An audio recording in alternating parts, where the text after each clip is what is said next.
I think the West essentially has given a platform to all sorts of separatist organizations uh, or organizations which have been propped up by themselves, not just in India but everywhere else in the world, because you see West as a safe haven for separatist elements from across the globe. That is number one. Number two, well, there is a selfish interest of the West to keep the rest of the world at tenterhooks or keep them destabilized, especially when you come to India.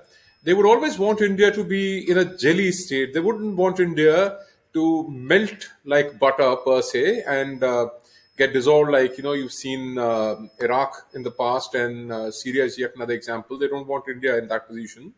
That's how they look at it. And they don't want India to solidify its position at the global stage, like Russia, China, or other developed Western countries. So they would always want India to be deprived of that real position that it deserves at the global stage. And therefore, they would always provide an open platform for separatist elements, which would, create some kind of a disturbance in India, whether it's a large scale disturbance or it is a minor disturbance. We've seen in the past that there were people who were caught in the US for funding of Kashmiri separatists. And God willing, if the government of India is persuasive enough and they, really get on the job done, so you will see a lot of Khalistani elements also being persecuted in the West. Well, that was one. The other question that you asked was why are temples across the West are being desecrated or they're being targeted. So the simple answer to that is, well, since they're not been able to divide the community, when I say community, I mean to create a wider wedge between the Sikhs and the Hindus. So they want to extract a reaction out of the majority community in India, and it can be an isolated incident which can be blown out of proportion. They want to extract a reaction from the Hindu community where a Sikh probably would be, beaten up, hurt, or perhaps even killed for his identity, which has happened in the US so many times, but these Khalistanis won't speak out.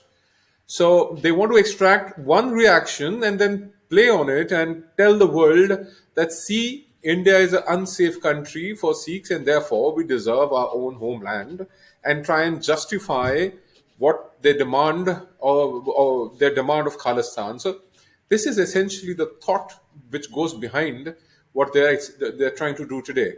When you talk about the attacks on High Commission of India in London, they only try to bring this up at a global stage so that they can gain traction in the media or attention amongst the masses in the West.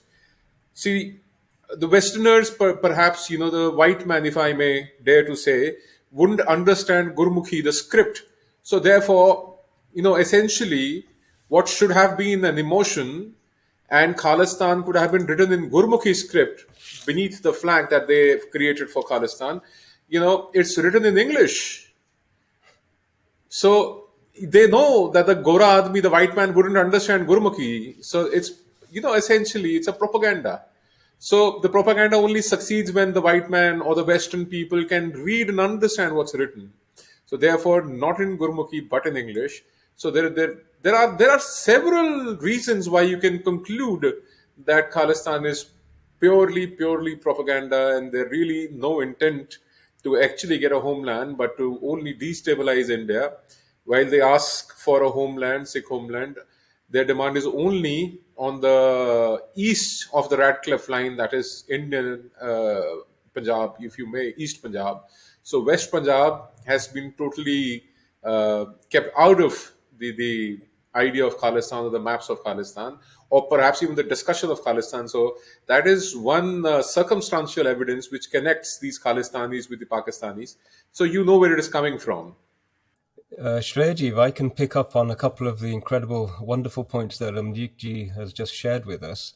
Students of history will know that the origin of the Khalistan idea was seeded by the British in Canada in a Vancouver Gurdwara to break the Ghadar movement during the times of the struggles for freedom from British enslavement. We will also, what Ramnikji has just said about the support that the British voluntarily and as policy have given to these groups is readily apparent.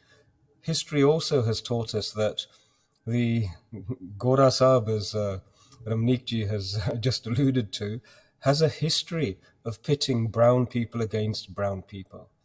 And, we really do need to move beyond being vulnerable and prone to this divide and rule strategy. It's worth remembering and reminding your audience that only a short few months ago, when Sikhs were being attacked in Afghanistan, there was no mention of the Canadians, the Khalistani movement in Canada, or here in the United Kingdom, saying, we're going to send support, we're going to rush over, we're going to put money in to send flights to rescue them. Not a single remark came in support of those poor beleaguered fellow Sikhs.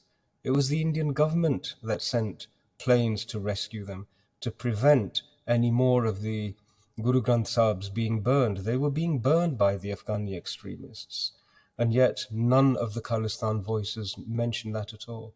So when you see people with Khalistan flags attacking the flag of India and attacking the High Commission, which is sovereign land of Bharat itself, then you have to recognize that these are not Sikhs, these are not Punjabis, these are people who have got a different agenda altogether. And as Ramnikji has said so clearly, the people supporting them they do not have Bharat's best interests at heart. The challenge to Western hegemony is now going global. The global South is waking up. The Africans are expressing the same, shall we say, dissatisfaction with the manner in which the Euro-Christian world has taken control of the world. The Indians are doing the same. The Native Americans are doing the same. And this is now a significant pushback globally. And their response is the same response they have always had, which is to use deceit, which is to play the great game, as they call it, and try and pit brother against brother, sister against sister.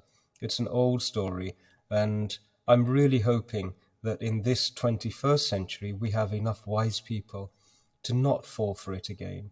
Hosh has its place, Josh has its place, but when you just have Josh without Hosh, then not only do you cause harm to your own brothers, but it's your own house and your own family that falls and suffers.